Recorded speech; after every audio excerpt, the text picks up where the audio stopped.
Baik, hadirin sekalian, berhubung Ustadz Wahyudi sudah memasuki Zoom meeting, acara akan saya mulai. Bismillahirrahmanirrahim. Assalamualaikum warahmatullahi wabarakatuh. Alhamdulillahirrabbilalamin. Assalatu wassalamu ala asrofil anbiya'i wal mursalin wa ala alihi wa ashabihi ajma'in. Segala puji bagi Allah Rabb semesta alam yang telah memberikan kita kesempatan pada malam hari ini untuk dapat mengikuti kajian rutin pengajian Juanda. Yang insya Allah pada malam hari ini kita akan membahas mengenai sejarah dari Syiah dan Khawarij. Topik yang sangat menarik. Untuk itu, marilah kita memulai acara kita pada malam hari ini dengan membaca basmalah bersama-sama untuk keberkahan acara. Bismillahirrahmanirrahim. Untuk selanjutnya, saya persilahkan kepada Ustadz Wahyudi untuk dapat memberikan materi untuk kita. Monggo Ustadz Wahyudi. Bismillahirrahmanirrahim. Assalamualaikum warahmatullahi wabarakatuh. Alhamdulillahirrahmanirrahim. Wassalatu wassalamu ala asyrafil anbiya'i wal mursalin sayyidina wa maulana Muhammadin wa ala alihi wa sahbihi ajmain amma ba'du. Jamaah sekalian yang kami hormati, puji syukur kehadirat Allah Subhanahu wa taala, pada kesempatan kali ini kita masih bisa diberi kesempatan, masih bisa diberi waktu untuk ngaji bareng. Mudah-mudahan mendapatkan berkah dari Allah Subhanahu wa taala. Salat beserta salam semoga tetap tercurahkan kepada junjungan kita Nabi Muhammad sallallahu alaihi wasallam. Ini merupakan pertemuan kita yang ketiga terkait dengan kajian Ahlul Haq was Sunnah, yang merupakan seri dari buku kami Ahlul Haq was Sunnah. Ini bukunya 3 jilid yang merupakan syarah dari matan himpunan putusan Tarjih Muhammadiyah bab iman bagian ketuhanan. Yang bab 1 ini terkhusus terkait dengan firqah an-najiyah. Karena ketika kita membaca himpunan putusan Tarjih bab iman, kita akan menemukan di bab pertama kali setelah amma ba'du, maka di situ disebutkan amma ba'du fa innal firqah an-najiyah minas salaf. Sesungguhnya firqah najiyah, kelompok yang selamat. Nah, ternyata ketika kita kaji di dalam sejarah Islam, memang banyak sekali terdapat firqah atau kelompok-kelompok Islam.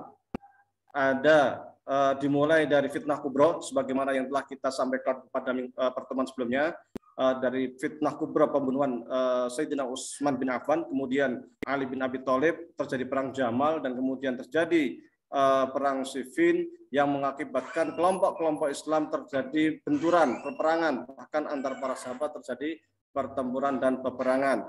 Kemudian pada masa Ali bin Abi Thalib dan Muawiyah terkait dengan tahkim tadi, ada sebagian yang mendukung Ali bin Abi Thalib, yaitu kelompok Syiah namanya. Syiah itu arti aslinya pendukung, tapi kemudian dinisbatkan kepada mereka yang mendukung sahabat Ali, maka sering disebut dengan istilah Syiah Ali.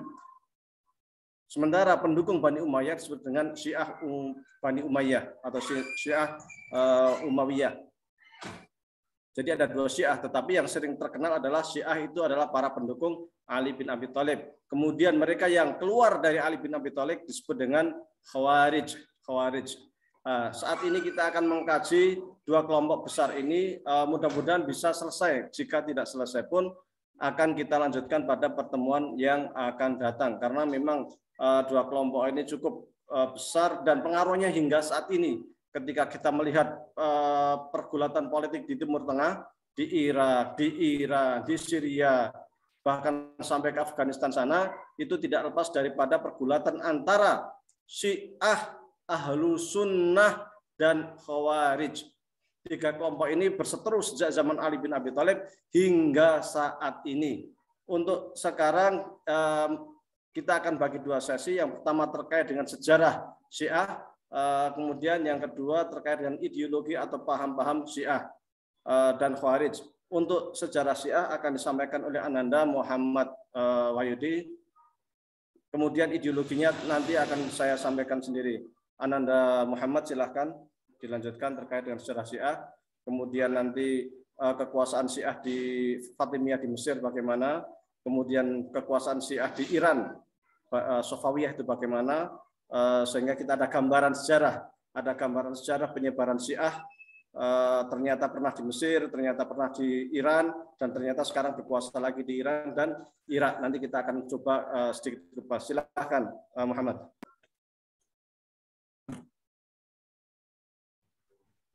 Assalamualaikum warahmatullahi wabarakatuh. Terima kasih atas waktunya. Syiah terbagi menjadi banyak sekte, dan yang akan kita bahas saat ini hanya 3 sekte, yaitu Imam 12, Ismailiyah, dan Zaidiyah.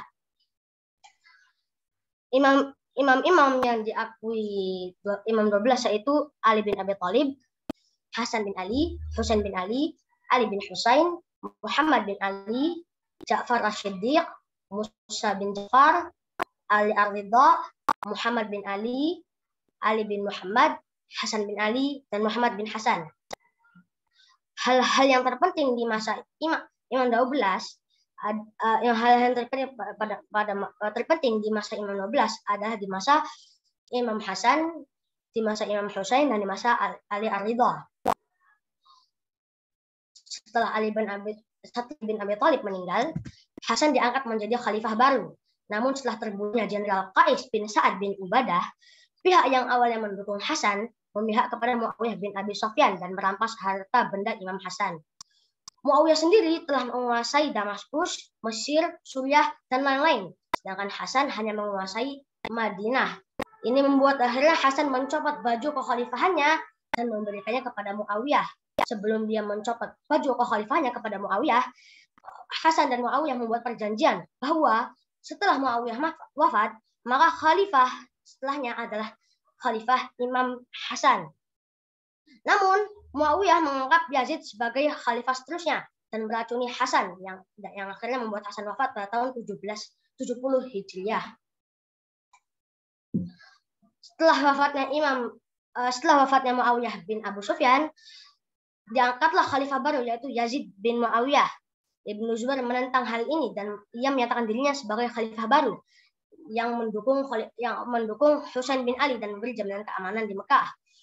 Ibnu Zubair sendiri sudah menguasai Mekah, Mesir, dan lain-lain, dan seluruh kekuasaan yang setelah Zubair satukan menyatakan Zubair menjadi khalifah. Akhirnya Yazid bin Muawiyah mengirim pasukan besar untuk mengepung Mekah. Husain merasa tidak tenang di Mekah, terutama karena ketapel perang Bani Umayyah menghancurkan rumah-rumah di Mekah, termasuk Ka'bah itu sendiri. Akhirnya Imam Husain memutuskan untuk keluar dari Mekah. Salah satu faktornya adalah kaum Kufah berjanji akan memberikan perlindungan kepada Husain bin Ali. Di perjalanan, Ibnu Zubair mengetahui kepergian Husain bin Ali dan mengutus Abdullah bin Umar untuk menarik kembali Husain bin Ali ke Mekah. Karena Ibnu Zubair tahu kalau orang Kufah akan berkhianat. Namun Husain bin Ali menolak dan tetap melanjutkan perjalanannya. Sampai di Karbala, Husain dihadang oleh pasukan Yazid dan pasukan Kufah, hingga akhirnya Husain terbunuh. Beberapa tahun berselang, pada tahun 818, Khalifah Ma'mun ar-Rasyid merasa simpati terhadap kaum Syiah yang tertindas dan dikucilkan. Akhirnya Khalifah Al-Ma'mun memutuskan untuk mengangkat Imam Ali Ar-Ridha sebagai putra mahkota yang akan memimpin kekhalifahan Abbasiyah sepeninggalnya. Hal ini ditendang oleh Bani Abbas, baik anaknya Al-Muqtasim dan cucunya Al-Wathiq. Akhirnya mereka merencanakan untuk meracuni Ali Ar-Ridha sehingga rencana Al-Ma'mun gagal. Selanjutnya adalah sekte Ismailiyah. Setelah Imam Ja'far Ash-Shiddiq wafat, pendukung Ismail bin Ja'far membentuk sekte Syiah sendiri yang disebut sebagai Syiah Ismailiyah. Adapun Imam Ismailiyah adalah Ali bin Abi Thalib, Hasan, Husain, Ali bin Husain, Muhammad bin Ali, Ja'far Ash-Shiddiq, dan Ismail bin Ja'far. Dinasti Safawi, salah satu dinasti Syiah adalah dinasti Safawiyah yang berdiri pada tahun 1501 sampai 1736 di Iran yang berpaham Syiah 12. Kekuasaannya meliputi Iran dan sebagian Asia Tengah. Dinasti ini melepaskan diri dari kekhalifahan Utsmaniyah. Beberapa tahun berselang, pada tahun 1794, daerah yang dulu dikuasai dinasti Safawiyah pada tahun 1794 dikuasai oleh dinasti Qajar yang juga berpaham Syiah dan runtuh pada tahun 1925.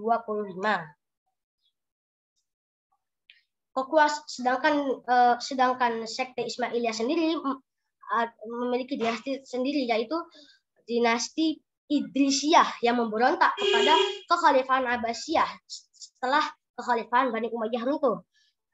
Tetapi pada tahun 1917, Abdullah al-Mahdi Billah memberontak kepada pemerintahan Idrisiyah dan membentuk Daulah Fatimiyah di Maroko. Lalu di bawah Jenderal Jauhar al-Asyqili tahun 974, kekuasaan Fatimiyah meluas ke timur sehingga sampai ke Mesir. Jadi di masa itu seluruh Afrika Utara di bawah kekuasaan Fatimiyah. Ibu kota Fatimiyah dipindahkan ke Mesir dan di saat itulah dibangun Masjid Al-Azhar untuk menyebarkan paham Syiah yang berpusat di Mesir.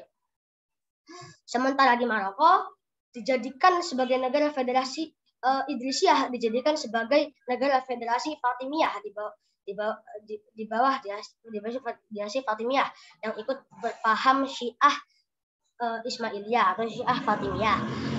Syiah Fatimiyah berakhir di Mesir pada masa Salahuddin al-Ayyubi pada tahun 1117 Masehi dan Salahuddin al-Ayyubi mendirikan dinasti Ayyubiyah yang berpaham Sunni.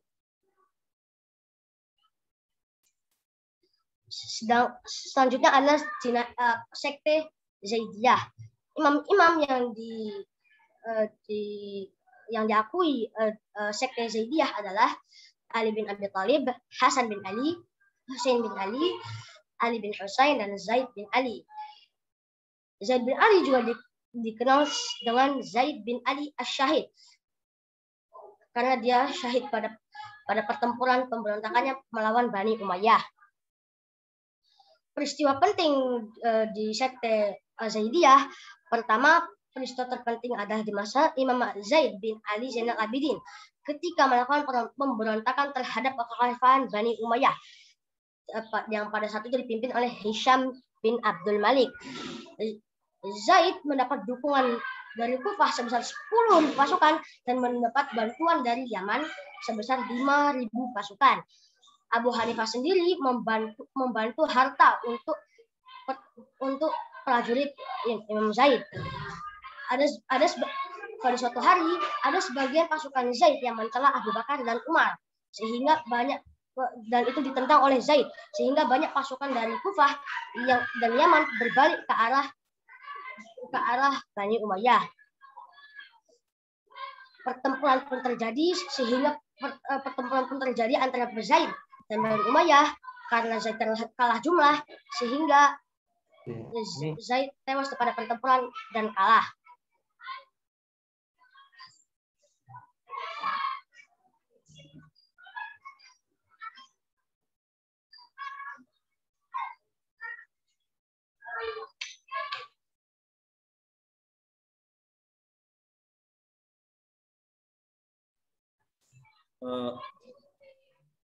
Maaf tadi ada sedikit kesalahan. Itulah sekte-sekte Syiah yang saya bahas pada hari ini, yaitu sekte Imam 12, sekte Ismailiyah, dan sekte Zaidiyah. Sekte-sekte ini adalah sekte terbesar Syiah sampai sekarang ini. Demikian dari saya. Wassalamualaikum warahmatullahi wabarakatuh. Waalaikumsalam warahmatullahi wabarakatuh. Saya lanjutkan bahasanya memang kenapa dibahas 3 sekte itu, karena 3 itulah yang sampai saat ini masih dominan. Memang Syiah ini mempunyai banyak pecahan, bahkan di dalam kitab Maqalatul Islamin itu dibahas sampai di atas 10 pecahan itu mungkin. Setidaknya dari pecahan-pecahan itu kita bagi menjadi 2. Yang pertama adalah Syiah hulu atau Syiah yang sangat berlebihan ketika dia itu memahami atau memandang Sayyidina Ali bin Abi Thalib.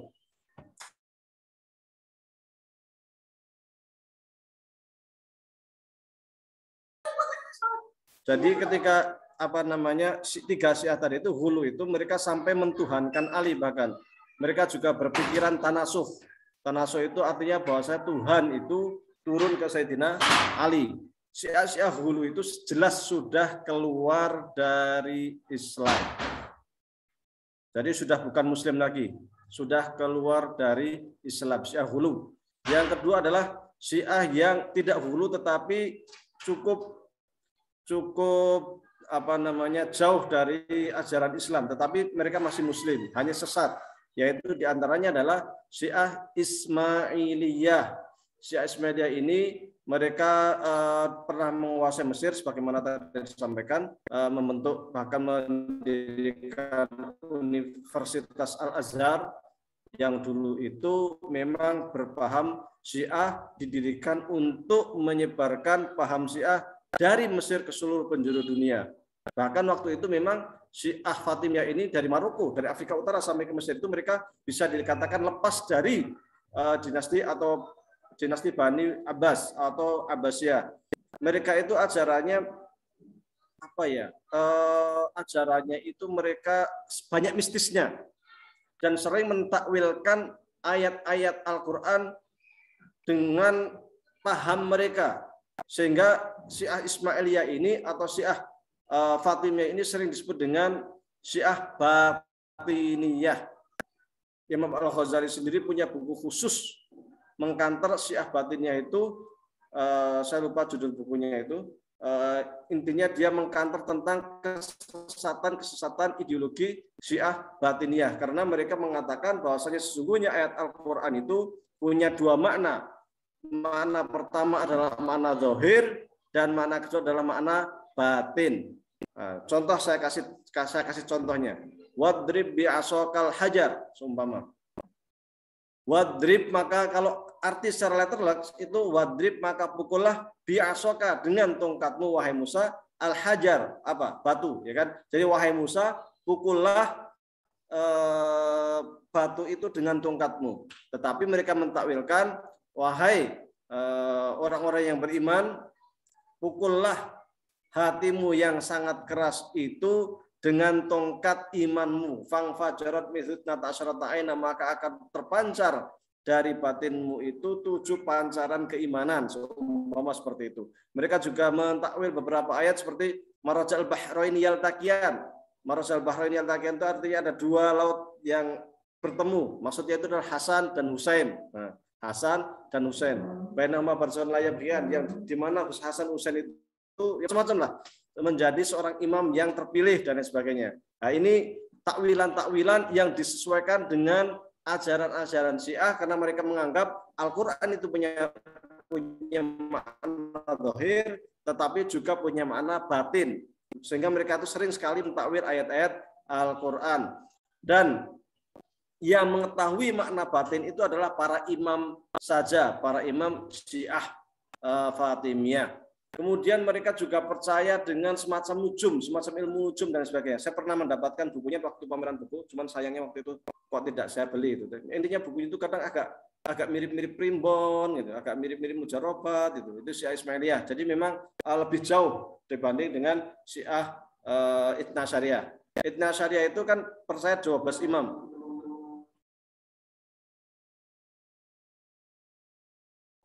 Yang mereka itu mengatakan bahwasanya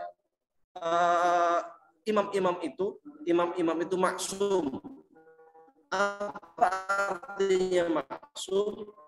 Maksum itu maksudnya adalah bahwa para imam itu terjaga dari kesalahan, atau secara dengan bahasa lain, para imam sudah pernah dianggap maksum. Kalau sekadar mengatakan bahwasanya para imam itu maksum, mungkin tidak ada masalah, karena di dalam ajaran Sunni juga sebagian thariqat Sunni itu mereka mengenal ajaran namanya al-mahfudz. Al-mahfudz itu adalah para imam thariqat atau dari kesalahan. Tetapi ada beberapa ajaran Syiah 12 yang mempunyai kesalahan sangat fatal menurut paham kita, menurut Ahlussunnah wal Jamaah. Sehingga orang ahli sunnah wal jamaah tetap mengatakan baik Syiah 12 maupun Ismailiyah tadi dua-duanya sama-sama sesat. Di mana letak kesesatan Syiah 12 ini? Pertama diantaranya adalah kepercayaan mereka tentang akidah bada. Apa itu akidah bada?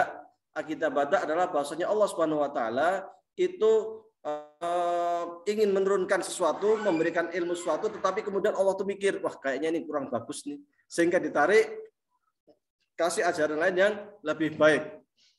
Nah, itu namanya bada. Sebenarnya bada ini hampir mirip dengan nasih mansuh, tetapi beda keyakinan. Kalau nasih mansuh itu kan manaksamit ayatin onusianati bi khairi minha au mitliha. Itu maksudnya adalah bahwasanya Allah itu menurunkan ayat Al-Quran, kemudian ayat ini dihapus, diganti dengan ayat lain. Hanya menurut paham Ahlus Sunnah wal Jamaah, nasih mansuh itu bukan karena Allah lupa, bukan karena Allah itu introspeksi diri kemudian mengganti ayat, bukan. Tetapi itu masuk dalam hal tadarruj al-hukmi atau penerapan hukum secara periodik. Misal contoh mansuh di dalam Al-Quran adalah ayat tentang zina, di mana pada masa itu ada ayat yang mengatakan bahwasanya orang-orang muslim, kakek nenek yang berzina itu hukumannya adalah di rajam, farjimu al-batah, ya kan, di rajam. Tetapi ayat rajam itu kemudian dimansuh, dihapus, dan sekarang tidak ada lagi ayat rajam di dalam Al-Quran. Tetapi meskipun ayatnya itu mansuh, hukumnya tidak mansuh. Hukumnya tetap berlaku. Artinya ketika ada seorang muslim yang melakukan zina sementara dia sudah menikah, maka hukumannya adalah dirajam. Jadi mansuh ayat tetapi bukan mansuh hukman. Hukumnya tetap ada, tapi ayatnya sudah tidak ada. Nah, hal-hal mansuh seperti ini bukan karena lupa, tetapi karena hukum Islam secara tadarruj atau periodik. Contoh lain adalah terkait yang adalah yang bukan ayat nasih mansuh, tetapi ayat yang sifatnya periodik, semisal khamr, minum khamr. Minum khamr itu tidak turun secara serta-merta ayat yang mengatakan innamal khamru wal maisir wal rijsun min amali syaitan, tidak, tetapi periodik. Ayat pertama mengatakan bahwasanya khamr itu tidak baik, maka jauhi ketika sholat, ya kan? Tidak boleh meminum khamr ketika dalam kondisi mau sholat. Kemudian ayat selanjutnya memberikan peringatan cukup keras, dan ketiga baru mengharamkan ayat khamr tersebut. Tetapi ayat yang pertama, yang kedua itu masih ada di dalam Al-Quran meskipun hukumnya sudah tidak berlaku. Ini namanya tadarruj al-hukmi atau periodisasi di dalam penerapan hukum Islam. Bukan berarti Allah itu lupa kemudian mengganti dengan hukum lain yang lebih baik. Ya, tetapi yang dipahami oleh Syiah, badak itu adalah Allah lupa, kemudian hukumnya ditarik dan kemudian diganti hukum lain. Badak namanya. Yang pertama. Karena bagi paham Ahlus Sunnah, Allah itu mengetahui sesuatu yang telah lalu, mengetahui sesuatu yang sedang berlangsung, dan mengetahui sesuatu yang akan terjadi di masa depan. Yang kedua, seperti yang dikatakan oleh Al-Majlisi, salah seorang ulama Syiah, itu dia mengatakan bahwasanya Al-Quran itu yang sekarang itu sudah tidak sempurna. Bahkan menurutnya dulu itu Al-Quran itu melebihi 2 kali lipat Quran yang sekarang. Tetapi kemudian banyak yang dihapus oleh orang-orang ahlu as-sunnah wal jamaah, sehingga Al-Qur'annya sudah tidak sempurna lagi. Itu menurut sebagian ya, bukan semua. Sebagian daripada pemahaman Syiah 12 atau Syiah Ithna Syariah atau Syiah Ja'fariyah. Nah, sering ada istilah Syiah Ja'fariyah, ada 12. Ini sebenarnya ada perbedaan sedikit. Perbedaannya adalah istilah Syiah 12 itu terkait dengan akidah, adapun istilah Syiah Ja'fariyah itu terkait dengan fikih. Seperti kalau umpamanya akidah Ahlus Sunnah wal Jamaah, fikihnya Syafi'i, Hambali, Hanafi, Maliki, ya kan? Akidahnya apa? Syiah Ithna Syariah atau Syiah 12. Fikihnya apa? Fikih Ja'fari. Nah, seperti itu, fikih Ja'fari. Jadi kalau Syiah 12 itu terkait dengan ideologinya, terkait dengan akidahnya, sementara Syiah Ja'fari itu terkait dengan fikihnya. terkait dengan fikihnya. Jadi mereka mengatakan seperti yang dikatakan Al-Majlisi, sebagian daripada ayat Al-Qur'an itu sudah terhapus, sudah tidak ada lagi. Sehingga yang ada sekarang itu sudah banyak yang hilang. Bahkan Al-Qur'an yang sesungguhnya turun pada Nabi Muhammad itu sesungguhnya dulu itu 2 kali lipat daripada Quran yang sekarang.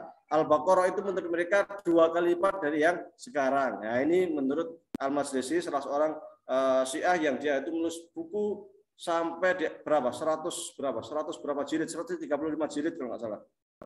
Yang ketiga, selain akidah, selain mengatakan bahwasanya Al-Qur'an itu tidak sempurna atau sudah dihapus, mereka juga mengatakan bahwasanya tidak semua sahabat itu udul. Artinya apa? Artinya ketika mereka itu melihat para sahabat itu tidak semua riwayat hadis sahabat itu diterima, tetapi harus diteliti ulang.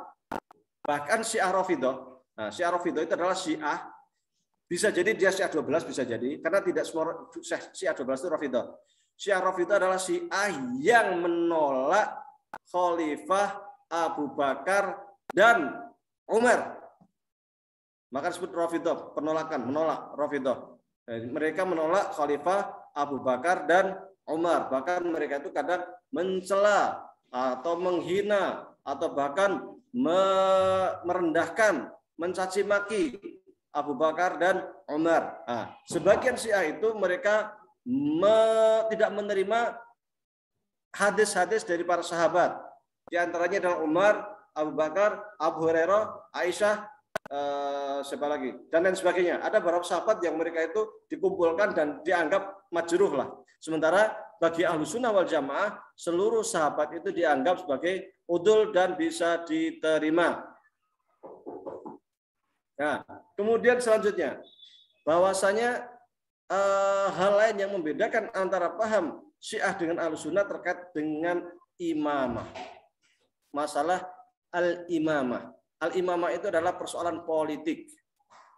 Bagi Ahlus Sunnah wal Jamaah, persoalan politik itu masuk ranah hukum fikih atau cabang ilmu fikih, furu' fikih. Tetapi bagi Syiah, persoalan imamah ini masuk di dalam persoalan akidah. Sehingga ketika kita membuka buku-buku ilmu kalam, kita akan menemukan bahwasanya bahasan terakhir itu terkait dengan bahasan al-imamah. Padahal ilmu kalam, termasuk ilmu kalam Sunni, itu bab terakhir itu terkait dengan imamah. Mengapa ulama Sunni memasukkan al-imamah? Katanya tadi dikatakan bahwasanya al-imamah itu masuk dalam bahasan fikih. Tapi mengapa ketika kita membuka ilmu kalam Sunni, semisal As-Syamil, semisal Al-Ibkar fi Usuluddin, semisal apa dan lain sebagainya, Al-Burhan, Syarhul Mawaqif dan lain sebagainya. Kenapa di bab terakhir itu masuk bab imamah?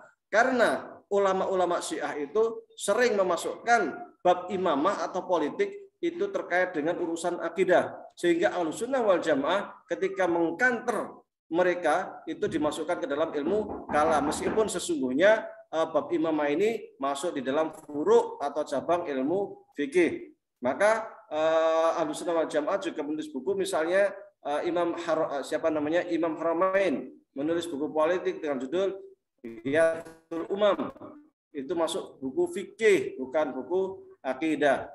Kemudian misalnya Imam Al-Mawardi menulis buku Al-Ahkam As-Sultaniyah, itu juga terkait dengan buku politik, namun masuk dalam kajian ilmu fikih, bukan masuk dalam ilmu akidah. Namun bagi kalangan Syiah, bab imamah ini masuk di dalam urusan akidah, bukan masuk di dalam ranah fikih.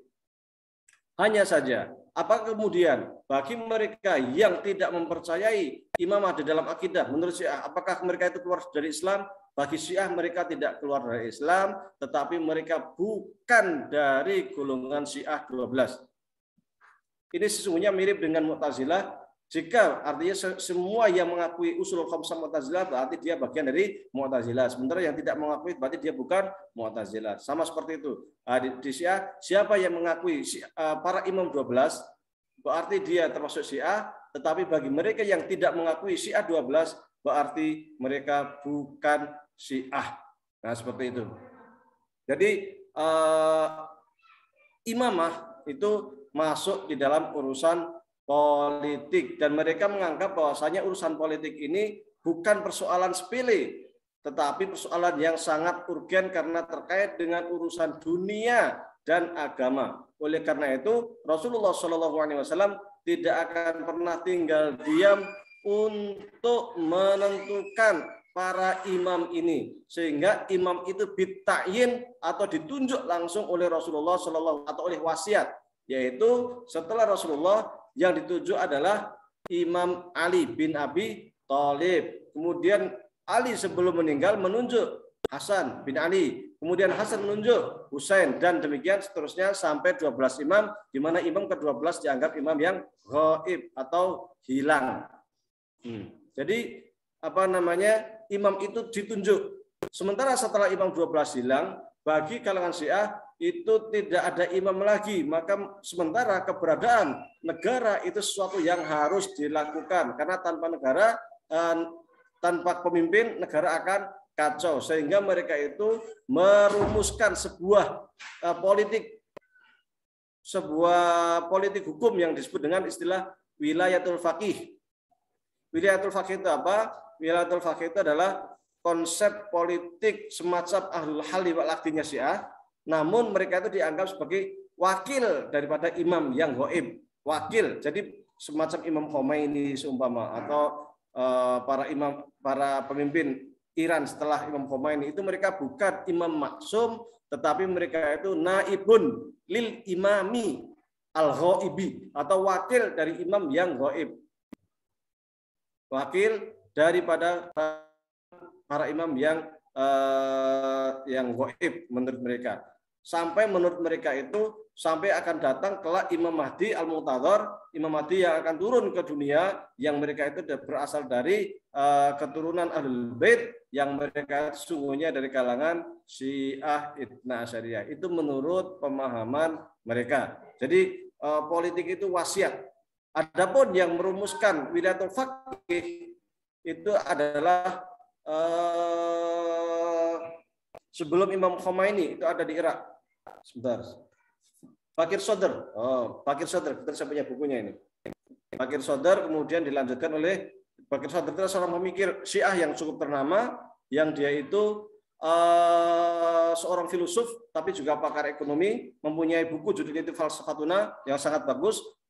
Menulis buku juga judulnya itu Iqtisaduna yang itu terkait dengan ekonomi Islam, dan buku tersebut dijadikan rujukan luar biasa di dunia Islam baik kalangan Sunni maupun Syiah. Ini Syiah 12. Kemudian yang ketiga adalah terkait dengan Syiah Zaidiyah. Nah, tadi dikatakan ada Syiah Ismailiyah yang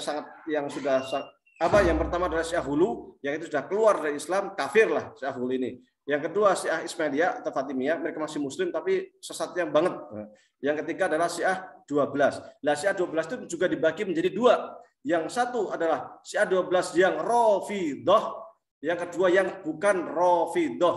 Rafidhah itu adalah Syiah 12 yang mereka itu menolak Khalifah Abu Bakar dan Umar, sehingga terkadang mereka itu suka mencela Abu Bakar dan Umar. Sementara yang bukan Rafidhah, mereka tetap mengakui Abu Bakar dan Umar sebagai khalifah. Jadi tidak semua Syiah 12 itu Rafidhah, tidak semuanya. Contohnya adalah Bakir Sodri, kemudian juga Muqtadas Sodr. Kalau Anda membaca buku-buku tentang sejarah peperangan antara Irak dengan Amerika, maka di sana akan ketemu orang yang bernama Muqtadas Sodr. Muqtadas Sodr itu seorang Syiah dari Irak yang membakar semangat perlawanan untuk melawan Amerika, dan dia menolak dan menganjurkan kepada kepada pengikutnya Syiah 12 di Irak untuk berhenti mencaci Abu Bakar dan Umar. Meskipun dia juga Syiah 12, tapi dia mengakui Abu Bakar dan Umar sebagai khalifah. Bahkan dia juga menghimbau kepada orang-orang Syiah untuk tidak mencaci para sahabat-sahabat Nabi, terutama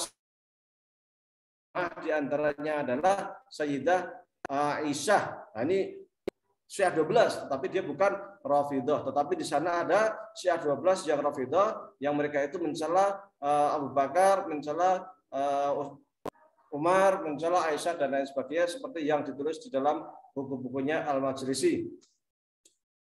Syiah secara yang ketiga atau yang keempat adalah Syiah Zaidiyah. Syiah Zaidiyah ini didirikan oleh Zaid bin Ali bin Zainal Abidin. Dia ini sesungguhnya secara fikih itu tidak terlalu jauh dari fikih mazhab Syafi'i. Secara akidah juga tidak terlalu jauh dengan Ahlus Sunnah wal Jamaah. Perbedaannya sesungguhnya terletak pada pengakuan Zaid bin Ali sebagai khalifah, tetapi mereka mengatakan bahwasanya khalifah yang ada itu Abu Bakar, Umar dan sebagainya itu mereka mengakui semua sebagai khalifah yang sah. Hanya saja menurut Zaidiyah ini sesungguhnya yang lebih baik itu adalah khalifah dari Ahlul Bait. Tetapi karena kondisi tidak memungkinkan, maka dibolehkan mengangkat khalifah yang bukan dari Ahlul Bait.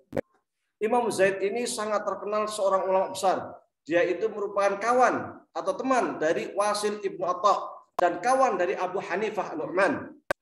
Bahkan dari sisi ideologi, akidah, itu pernah belajar ke Wasil bin Atta. Wasil bin Atta itu pendiri Mu'tazilah. Sehingga ketika kita melihat akidah daripada Syiah Zaidiyah, termasuk bahkan Syiah 12, itu secara akidahnya itu akan dekat dengan paham Mu'tazilah, kecuali di beberapa hal seperti bab imamah dan sebagainya, bab imam maksum. Tetapi di dalam hal-hal terkait dengan uluhiyat itu agak dekat dengan paham Mu'tazilah. Dan ini tidak heran karena Imam Zaid sendiri merupakan teman akrab daripada Wasil bin Atta dan teman akrab Abu Hanifah, sehingga kedekatan fikihnya juga dengan Ahlus Sunnah tidak begitu jauh. Abu Hanifah itu waktu ketika Imam Zaid melakukan perlawanan pemberontakan revolusi melawan Bani Umayyah, itu memberi dukungan harta.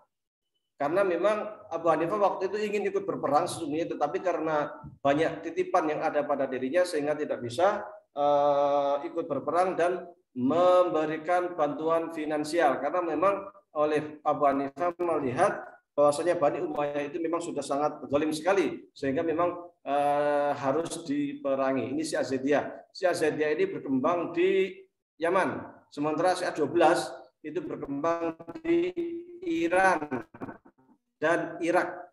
Irak itu 60%-nya adalah Syiah 12. Kalau Yaman Syiah Zaidiyah. Terus Syiah Ismailiyah dari mana? Ada dulu memang berkembang di Mesir dan di Afrika Utara. Namun sekarang Syiah Ismailiyah itu berkembang di Pakistan dan India. Syiah yang di sana itu kebanyakan adalah Syiah Ismailiyah atau Fatimiyah. Ini terkait dengan ajaran-ajaran Syiah. Bagaimana dengan Syiah kontemporer? Syiah kontemporer sekarang ini berkuasa di Iran sejak terjadi revolusi Iran tahun 1979.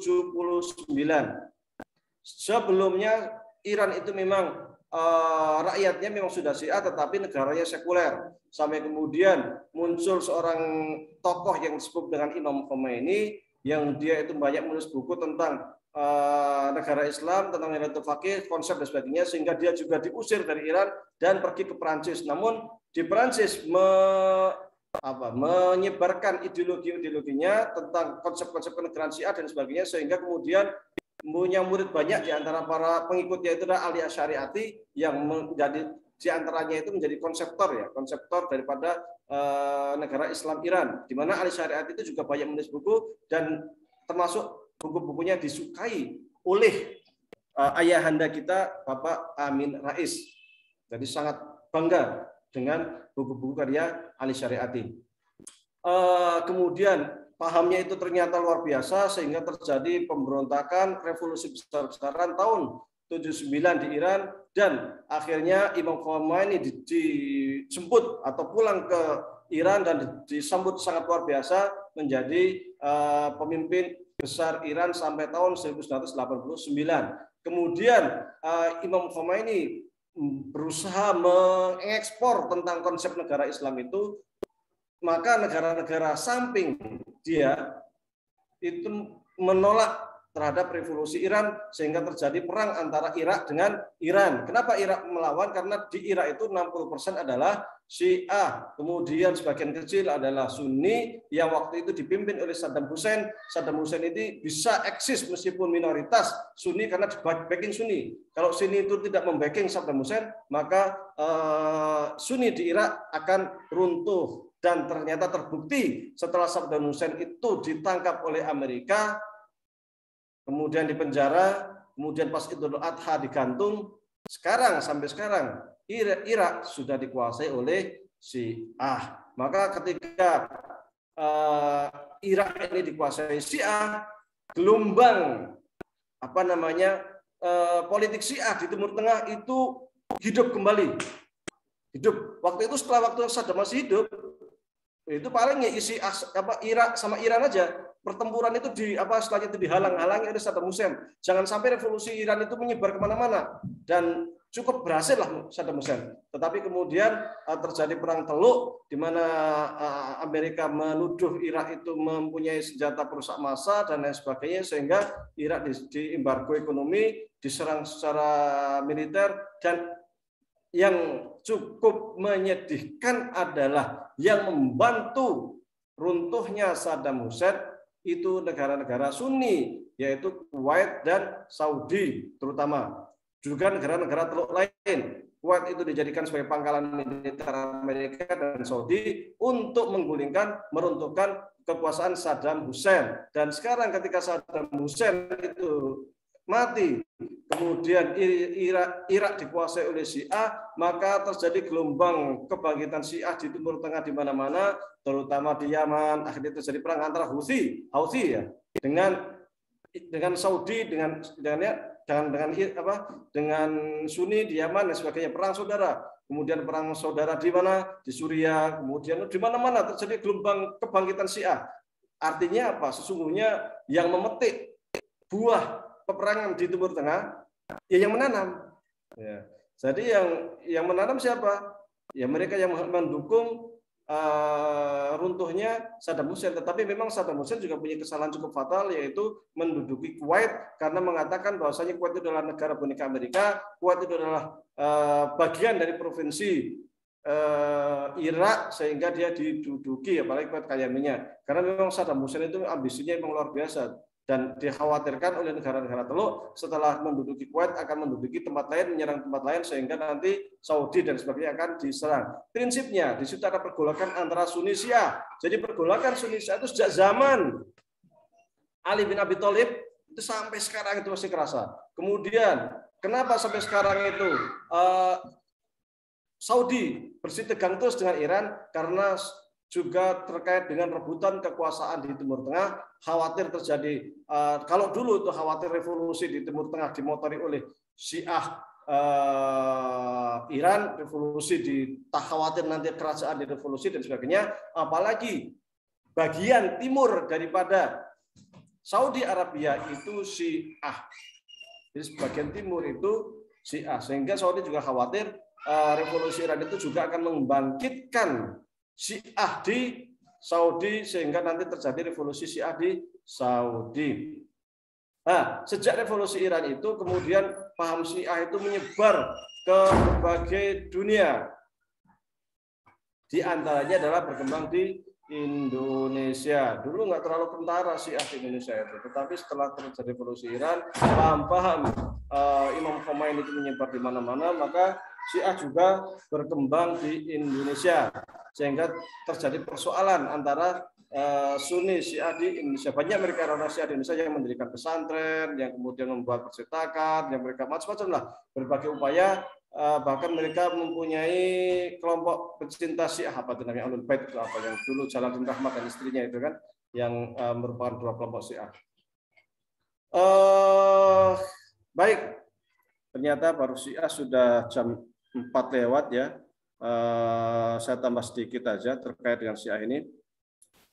Bahwasanya terkait konflik di Timur Tengah ini antara Syiah dan Sunni itu masih kerasa sampai sekarang. Semua baik Iran itu ingin punya pengaruh di Timur Tengah, sementara Mesir yang Sunni dan lain sebagainya, Saudi Arabia yang Sunni juga ingin punya pengaruh, sehingga percekcokan di Timur Tengah saat ini dari dulu sejak zaman Ali bin Abi Thalib sampai sekarang itu tidak lepas daripada perebutan ideologi kekuasaan politik, sehingga Syiah dan Sunni itu sesungguhnya adalah bukan hanya terkait dengan ideologi keagamaan, namun lebih dari itu merupakan bias daripada ideologi politik. Bahkan ketika kita belajar sejarahnya, dari awal munculnya Sunni dan Syiah itu sangat kental dengan bias politik, perpecahan antara Sayyidina Ali bin Abi Thalib dengan Muawiyah. Memang dari awal itu politik. Sampai sekarang negara-negara Syiah ataupun Sunni itu juga masih bias politik. Dan ini ketika kita di Timur Tengah memang sangat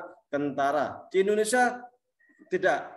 Maka kita berdoa semoga tidak ada ekspor ideologi Syiah ke Indonesia. Tapi sudah ada, maka kita juga harus berhati-hati. Oleh karena itu, Imam Al-Azhar Ahmad Thayyib ketika ke Indonesia tahun 2018 kalau nggak salah, itu memperingatkan kepada seluruh umat Islam dunia, khususnya Indonesia, untuk berhati-hati dengan ideologi Syiah. Syiah ini sesat meskipun mereka masih Muslim. Bagaimana secara fikih? Secara fikih mereka itu menggunakan namanya fikih Ja'fari kalau Syiah 12. Kalau Zaidiyah namanya fikih Zaidi. Secara fikih sesungguhnya tidak banyak persoalan. Bahkan di Al-Azhar diakui sebagai salah satu madhab atau rujukan di dalam fikih Islam. Jadi dalam fikih Islam itu ada 8 yang diakui di Al-Azhar itu Hanafi, Maliki, Syafi'i, Hambali 4, Zohiri 5. Ibadi itu salah satu sekte dari Khawarij. Wah, kita belum bahas sama sekali Khawarij ya. Ibadi, kemudian Ja'fari dan Zaidi. Ja'fari itu nisbatnya ke Imam Ja'far. Imam Ja'far itu sering salah satu Imam Syiah yang ilmunya itu sangat luar biasa. Imam Ja'far sendiri juga rekanan daripada Imam Abu Hanifah. Tapi Imam Abu Ja'far ini menetapnya di Madinah, tidak mau keluar Madinah dan sering dibujuk untuk masuk ke politik, tidak pernah mau. Dia pokoknya udah saya mau konsentrasi ke agama, tidak mau ke politik. Beda dengan Hasan, beda dengan Husain, beda dengan Zaid bin Ali, mereka itu ke politik, tetapi Imam Ja'far tidak mau ke politik. Sama dengan juga Imam Bakir. Imam Bakir juga tidak mau ke politik. Dia konsentrasi di keilmuan. Maka Imam Bakir dan Imam Ja'far itu dianggap dua tokoh Syiah yang mempunyai keilmuan luar biasa. Sehingga secara fikih sering disebut dengan istilah fikih Ja'fari. Dan tidak terdapat banyak perbedaan sungguhnya secara fikih antara Ahlus Sunnah dengan Syiah kecuali beberapa hal. Di antaranya adalah terkait dengan nikah mut'ah. Saya di samping saya itu sungguhnya saya punya beberapa buku Syiah. Nah, ini buku Syiah nih. Judulnya itu asli yang mengarang Asad Haidar. Judulnya Imam As-Shadiq, Al-Imam As-Shadiq wal Madhab Al-Arba'ah. Posisi Imam Ja'far Shadiq dari para imam 4 madhab. 4 madhab itu adalah Abu Hanifah, Imam Malik, kemudian Imam Syafi'i dan Imam Hanafi. Nah, posisi Imam Ja'far itu bagaimana? Ini ada berapa jilid nih? 6 jilid nih bukunya, ada 6 jilid. Ini yang menulis orang Syiah, dan ketika saya baca ini sungguhnya ya tidak jauh-jauh amat lah. Judul apa namanya dengan fikih Syiah, dengan fikih Ahlus Sunnah. Ini saya juga punya buku khusus judulnya Fiqhu Al-Imam Ja'far Shadiq. Fikih daripada Imam Ja'far Shadiq. Ini buku juga cukup banyak, terdiri dari 6 jilid. 6 jilid yang dibukukan menjadi 3 jilid. Secara fikih juga tidak banyak sungguhnya perbedaan. Maka kita sah ketika sholat di belakang orang Syiah, sah. Sebagaimana kita menjadi imam, belakangnya Syiah sah, kita menjadi imam. Depan kita seorang Syiah yang menjadi imam, kita makmum, sholat kita juga sah. Ya, ini saya juga punya buku Marbakir Sotr Falsafatuna. Ini sangat bagus bagi orang yang cinta filsafat. Buku ini sangat bagus untuk dibaca. Kemudian buku Al-Ihya Syariati juga sebenarnya sangat bagus. Kemudian ada buku lain punya Syiah Tabatabai, seorang mufassir penafsir Syiah yang juga sering dijadikan rujukan oleh Ahlus Sunnah. Kemudian ada buku-buku Syiah yang sering dijadikan rujukan orang-orang Muhammadiyah, yaitu diantaranya adalah Nailul Autor. Itu Syiah Zaidiyah. Itu buku di Muhammadiyah sering jadi rujukan. Kemudian satu lagi Nailul Autor sama Subul Salam. Kalau Nailul Autor itu kan Asyokani. Kalau Subul Salam itu karya As-Sun'ani. Keduanya itu adalah Syiah Zaidiyah. Tetapi meskipun dua-duanya itu Syiah Zaidiyah, buku ini sering dijadikan rujukan oleh ulama Sunni, termasuk diantaranya adalah Muhammadiyah yang sering merujuk pada buku Nailul Autor dan Subul Salam. Yang keduanya sesungguhnya merupakan buku karya ulama Syiah Zaidiyah. Kalau ulama Syiah Ja'fariyah yang terkenal itu ya itu tadi tafsir Tabatabai, kemudian buku falsafatnya punya Bakir Sodar, kemudian Iqtisodnya Bakir Sodar, kemudian banyak lagi. Dan beberapa pemikiran Syiah memang cukup terkenal. Ada juga seorang filosof juga dari Iran yang cukup terkenal. Bahkan banyak juga belakangan adalah para filosof itu pemikir filsafat Muslim itu juga banyak dari kalangan Syiah. Intinya tidak semua Syiah itu buruk. Yang baik kita ambil, yang tidak baik kita hindari. Saya juga punya buku-buku jurnal, cuman saya cari tadi kok nggak ketemu. Ada.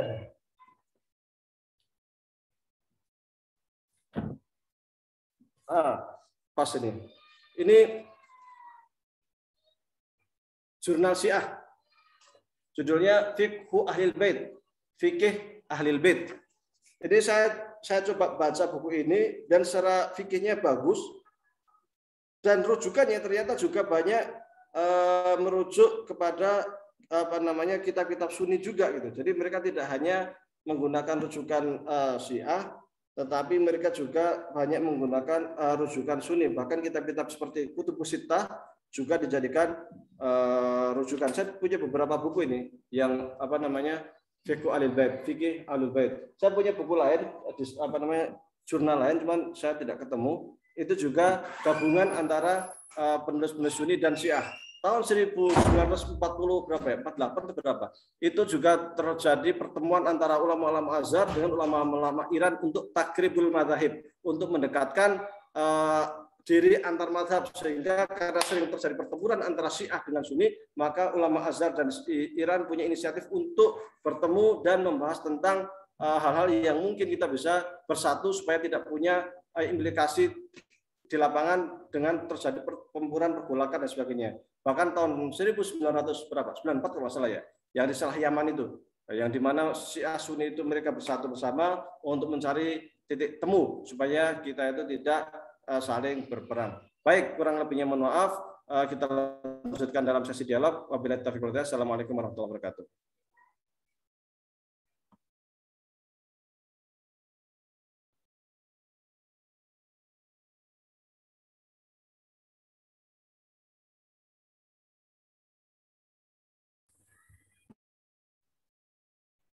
Assalamualaikum Ustadz, izin bertanya Ustadz. Akan saya serahkan ke moderator.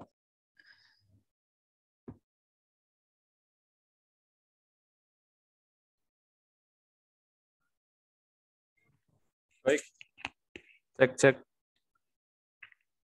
Terima kasih Ustadz Wahyudi atas pemaparan materinya. Alhamdulillah sangat bermanfaat dan penjelasan yang diberikan, alhamdulillah, menurut saya sudah sangat lengkap. Tapi mungkin pasti dari para jamaah ada banyak pertanyaan yang ingin ditanyakan.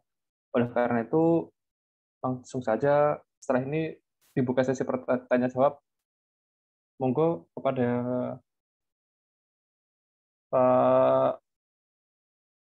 Pak Adhan. Silahkan dapat open mic untuk bertanya. Terima kasih kepada saudara moderator yang telah memberikan kami waktu untuk bertanya. Izin bertanya Ustadz Wahyudi, terima kasih atas paparannya tadi yang berkaitan dengan Syiah Zaidiyah. Kan Syiah Zaidiyah kan identik dengan lebih dekat dengan Ahlus Sunnah Ustadz. Nah, pertanyaan saya, apakah rukun Islam dengan rukun imannya Syiah Zaidiyah itu sama dengan Ahlus Sunnah? Mohon maaf, mungkin Ustadz tadi sudah menerangkan atau belum, soalnya saya tadi ada kajian, ada acara lain, jadi saya masuknya agak telat, Ustaz. Jadi mungkin itu pertanyaan saya. Terima kasih, Ustaz.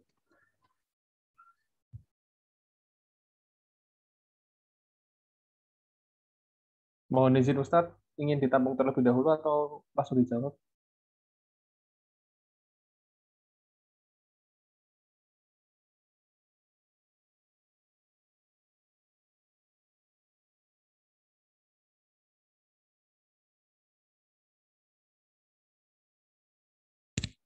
Cek, cek.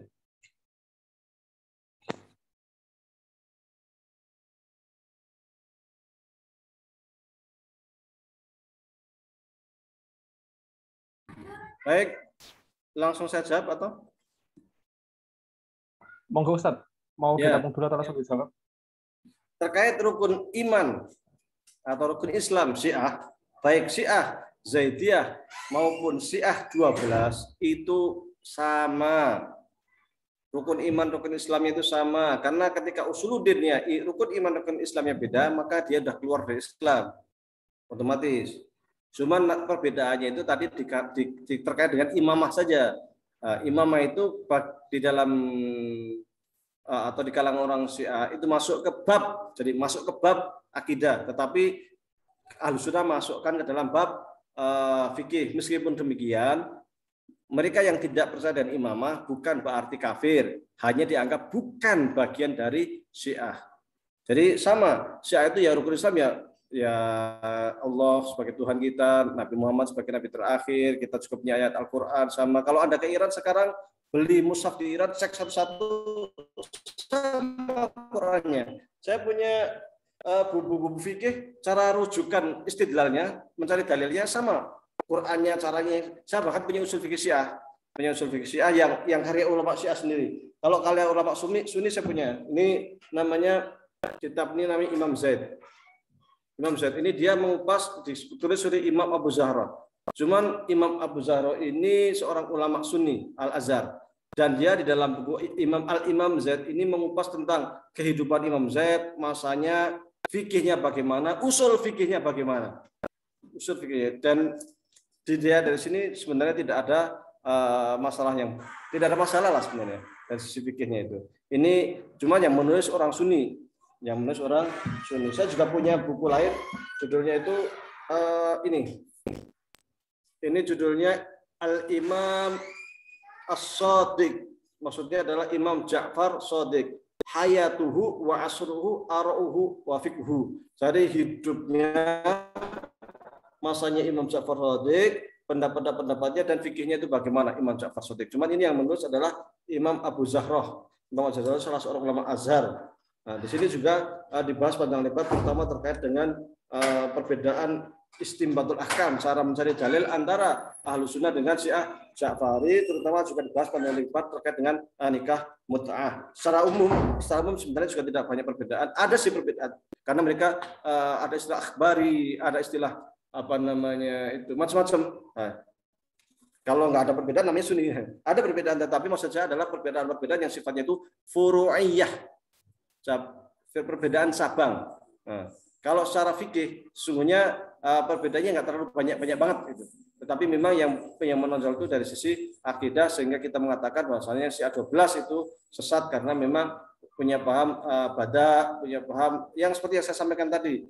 Sebagian Syiah yang mengatakan Al-Quran tidak lengkap dan sebagainya. Namun ketika kita pergi ke Iran saat ini dan kita beli Al-Quran di Iran sana, Qurannya yang lengkap, sama persis sama dengan Quran yang kita pegang saat ini. Syahadatnya sama persis. Sholatnya beda dikit. Sholatnya itu agak mirip dengan Hanafi. Kenapa agak mirip? Karena memang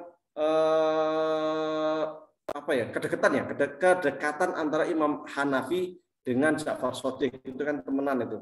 Secara fikih agak lebih dekat ke Imam Hanafi. Jadi ya perbedaan furuk yang sesungguhnya kita itu masih harus tetap toleran, tetapi dalam akidah mereka tetap kita anggap sesat. Wallahu a'lam.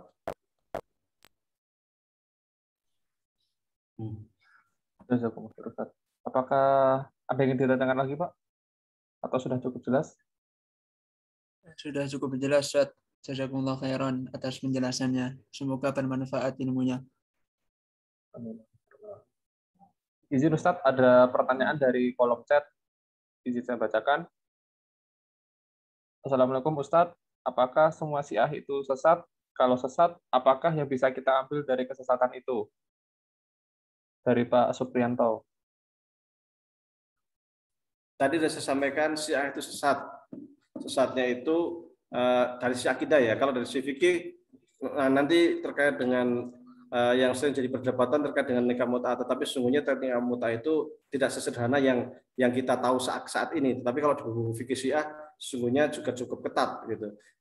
Sesatnya di mana? Yaitu tadi saya sampaikan berkali-kali, paham bada, mengatakan Allah itu lupa, kemudian menganggap bahwasanya para imam itu semuanya maksum, imam 12, padahal bagi kita yang maksum itu ya hanya para nabi, ya kan? Sementara para imam selain nabi ya tidak maksum gitu. Kemudian mengatakan, sebagian mereka mengatakan Al-Quran tidak lengkap, sebagian mengatakan juga sahabat itu tidak udul. Bahkan Syiah Rafidhah itu sampai mencaci para sahabat, merendahkan para sahabat, terutama sahabat Abu Bakar, sahabat Umar, dan juga sahabat Sayyidah Aisyah. Mereka mencela dengan bahasa yang sangat-sangat tidak etis untuk kita dengar. Wallahu a'lam. Jazakumullah Ustaz.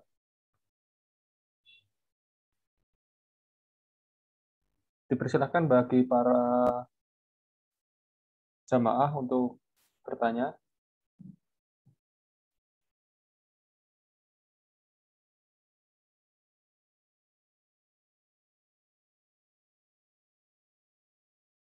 Oh, Ustadz, mohon izin, ini ada lagi pertanyaan dari kolom chat. Pertanyaannya adalah seperti ini, Ustadz. Jelaskan, bertanya untuk meminta penjelasan, apakah bermakmum sholat dengan imam Syiah itu sah? Kenapa sesat? Kenapa sesat tapi bermakmum kok sah? Baik, sesatnya itu dari sisi beberapa sisi akidah tadi itu. Tetapi secara furu fikihnya tetap kita anggap sesuai, sehingga ketika kita itu bermakmum kepada Syiah itu sah. Karena menurut paham Ahlussunnah wal Jamaah, selain Ahlussunnah wal Jamaah itu dianggap sesat. Bahkan ketika kita membaca Himpunan Tarjih Muhammadiyah HPT, di sini dikatakan halaman berapa ya? Itu selain paham Ahlussunnah, Himpunan Putusan Tarjih juga dianggap sesat. Artinya apa? Artinya Murji'ah dan lain sebagainya semuanya sesat, tapi kita tetap sah untuk bermakmum. Bukan hanya itu, sesungguhnya ketika ada seorang muslim Ahlussunnah wal Jamaah seumpama saya sesat, tetapi ketika kita bermakmum kepada dia sholat, ya tetap sholatnya sah, gitu, nggak ada masalah gitu. Cuman dia punya masalah. Apa masalahnya? Dia nggak puasa itu. Nah, orang yang nggak puasa ya jelas sesat gitu. Artinya sesuatu yang sesat itu bukan berarti dia kafir. Satu utama seorang imam sholat kan yang penting masih mempunyai rukun dan syarat sholatnya itu terpenuhi, maka kita menjadi makmum mereka pun tidak ada masalah, sah. Kalau mau sederhana lagi, antara Ahlussunnah dengan Wahabiyah itu juga beda gitu. Secara ideologi, secara akidah. Apakah kemudian Ahlussunnah bermakmum kepada orang Wahabi itu sah? Sah saja. Ataukah orang Wahabi ketika bermakmum kepada Ahlussunnah itu sah? Sah gitu. Jadi selama orang itu percaya dengan rukun Islam dan rukun iman, secara usul akidahnya itu sahih, sholatnya sah, kita bermakmum kepada mereka juga sah. Meskipun secara furu' akidah itu berbeda. Karena di dalam akidah pun sebenarnya mirip dengan fikih. Jadi di fikih itu ada namanya usul fikihnya. Dalam akidah pun sama, ada namanya usul akidah. Usul akidah itu siapapun tidak boleh berbeda. Ketika usul akidah ini berbeda, maka dia dianggap kafir. Misal, seseorang mengingkari bahwa Allah itu satu, mengingkari kalau ada hari kiamat, mengingkari kepada Rasul. Itu semua hal ini terkait dengan usul akidah. Ketika orang-orang ini mengingkari usul akidah, secara otomatis dia kafir. Adapun furu' akidah, misal dia itu percaya Allah itu satu, tetapi dia tidak menyatakan bahwasanya antara sifat dengan zat itu sesuatu yang satu kesatuan, tidak terpisah. Sementara Al-Sunnah mengatakan sifat itu sesuatu yang melekat, tetapi dia berbeda. Tetapi Mu'tazilah sifat Allah. Nah, ini kan furu' akidah. Atau Imam Mahdi itu ada apa enggak? Atau sisa kubur itu bagaimana sih? Nah, itu kan khilaf furu' akidah itu. Jadi hal-hal yang terkait dengan furu' akidah itu tidak menjadikan seseorang itu sebagai kafir. Oleh karena itu di dalam HPT bab iman dikatakan urusan akidah Muhammadiyah mengikuti paham ahlu sunnah wal jamaah, di mana hanya menggunakan hadis mutawatir. Sementara hadis ahad sekadar untuk penguat yang mutawatir saja. Kenapa demikian? Supaya kita tidak mudah mengkafirkan seseorang karena perbedaan di dalam memahami furu' akidah. Selama usulnya itu sudah sama, sah. Adapun perbedaan kecil di furu' itu kita toleransi, tidak ada masalah. Wallahu a'lam. Jazakumullah khair Ustaz. Mohon izin kepada para jamaah, apakah masih ada yang ditanyakan? Bisa melalui chat atau bisa bertanya secara langsung. Monggo.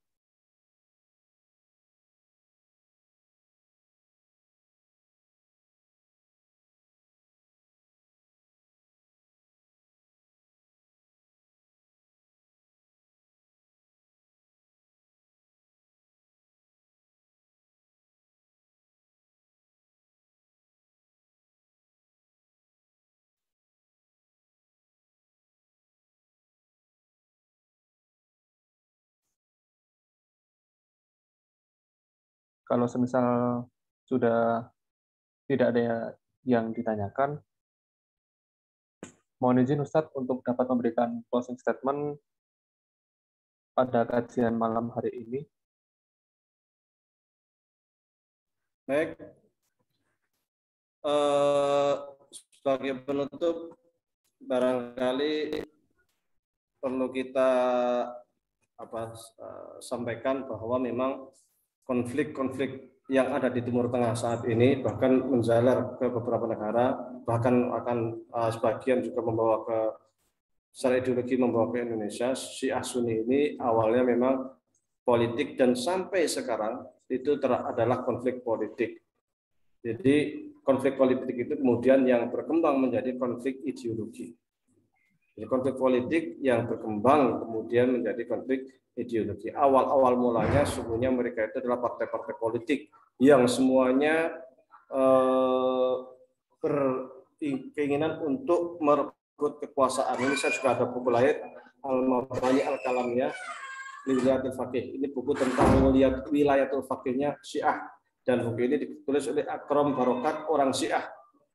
Dia konsep wilayatul faqih itu bagaimana. Jadi alhamdulillah saya punya beberapa buku Syiah dari kalangan karya orang-orang Syiah langsung, sehingga kita bisa mempelajari Syiah dari dalam, dari penulis Syiah sendiri. Baik, terakhir mari kita tutup dengan doa bersama-sama. Astaghfirullahaladzim, alladzi la ilaha illa huwal hayyul qayyum wa atubu ilaih. Astaghfirullahaladzim, alladzi la ilaha illa huwal hayyul qayyum wa atubu ilaih. Astaghfirullahaladzim, alladzi la ilaha illa huwal hayyul qayyum wa atubu ilaih. Allahumma shalli ala sayyidina Muhammadin fil awwalin. Allahumma shalli ala sayyidina Muhammadin fil akhirin. Allahumma shalli ala sayyidina Muhammadin fil mala'il a'la ila yaumiddin. Allahumma rabbana taqabbal minna sholatan wa syamana wa ruku'ana wa sujudana wa tadarru'ana wa takhashu'ana wa ta'abbudana wa tammim taqsiruna ya Allah ya alamin. Rabbana zalamna anfusana wa illam taghfir lana wa tarhamna lanakunanna minal khasirin. Rabbana ighfir lana dhunubana wa liwalidayna warhamhum kama rabbayana shaghara. Rabbana ighfir lana dhunubana wa li ikhwanina alladhina sabaquna bil iman wa la taj'al fi qulubina ghillan lil ladzina amanu rabbana innaka ra'ufur rahim. Rabbana innana amanna bima anzalta wattaba'na rasula faktubna ma'asyahidin. Rabbana wa atina ma wa'adtana ala rusulika wa la tuhzina yawmal qiyamah innaka la tukhliful mi'ad. Rabbana la tuzigh qulubana ba'da idh hadaitana wa hab lana min ladunka rahmah innaka antal wahhab. Rabbana hab lana min azwajina wa dhurriyyatina qurrata a'yun waj'al lil muttaqina imama. Rabbana atina min ladunka rahmah wa hayyi' lana min amrina rasyada. Allahumma inna nas'aluka ilman nafi'a wa amalan mutaqabbala wa rizqan halalan thayyiba. Allahumma inna na'udzubika min ilmin la yanfa' wa min qalbin la yakhsha' wa min nafsin la tashba' wa min du'ain la yustajab laha.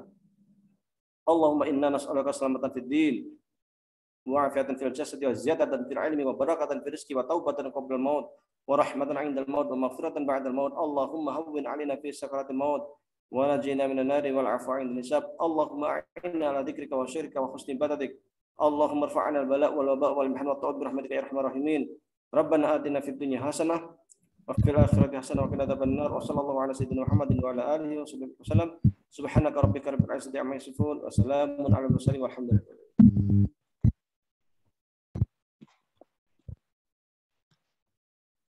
Jazakumullah khair untuk Ustadz Wahyudi dan untuk jamaah yang hadir pada malam hari ini. Semoga kita semua senantiasa diberikan kesehatan dan segala kenikmatan yang lain untuk dapat beribadah kepada Allah.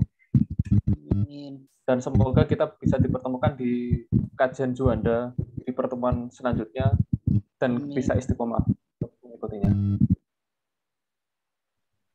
Mari kita tutup acara pada malam hari ini dengan hamdalah, alhamdulillahirabbil alamin, dan doa kafaratul majelis. Subhanallahi wa bihamdihi asyhadu an la ilaha illa anta astaghfiruka wa atubu ilaik.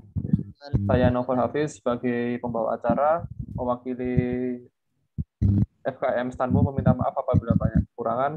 Wassalamualaikum warahmatullahi wabarakatuh. Waalaikumsalam warahmatullahi wabarakatuh. Waalaikumsalam warahmatullahi wabarakatuh. Akhir batin semuanya. Assalamualaikum. Waalaikumsalam warahmatullahi wabarakatuh. Mohon izin live.